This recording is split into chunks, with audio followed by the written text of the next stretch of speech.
Functional league Sindh जे सदर सदरुद्दीन शाह चयो आहे त चोर हुक्मराननि जे एहतसाब जो वक़्तु अची वियो आहे। पाक फ़ौज हाणे सरहदनि जी हिफ़ाज़त करण सां गॾोगॾु हुकूमती मामला बि संभालण जो कसम खणी वरितो आहे। इलेक्शन थे न थे अक्सरियत तव्हांजी ज़रूरत है, इहो मुंहिंजो इशारो सम्झो त मुल्क खे मुश्किल वक़्त में फ़ौज अची संभाले त मां सम्झां थो उहो मुश्किल वक़्तु अची वियो आहे ऐं इन माहौल में आवाम ज़हनी तौर ते तैयार हुजे त जेको फ़ौजी अची संभालींदो त पोइ ॿोहारो तमामु वॾो हूंदो, छो त माशी दहशतगर्द जेके आहिनि उन्हनि जो अंग अखर बि लिस्टूं सभु तैयार आहिनि।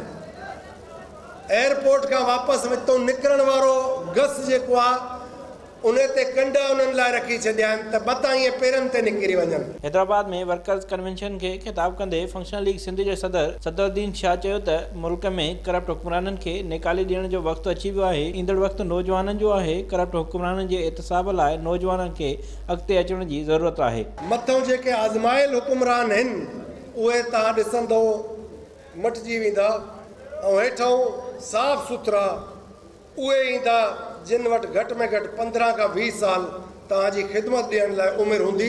अल्लाह ताला जे हथ में उमिरि आहे, पर उन उमिरि जे हिसे में हूंदा जेके 15 खां 20 साल तव्हांजी ख़िदमत कंदा ऐं तव्हांजा जाइज़ बुनियादी हक़ तव्हांजे तॾे ते पुॼाए ॾींदा, नाइंसाफ़ी ख़तमु कंदा।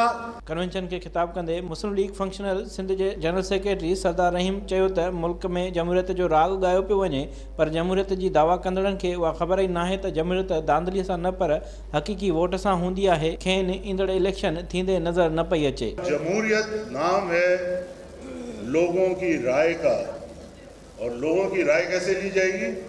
जब इलेक्शंस होंगे या रेफरेंडम होंगे और वो हकीकी बुनियादों पर होंगे, जाली तरीके से नहीं होंगे। जाली इलेक्शंस उसी तरह से है जो जाली दूध बनाने वाली बात है। कन्वेंशन के फ़ैली अॻवान नंद कुमार गोकलाणी, इमामुद्दीन शौकीन ऐं ॿियनि पिणु ख़िताब कयो। कैमरामैन हसीब रिंद सां गॾु Ghulam Farid लाको, Sun TV news Hyderabad.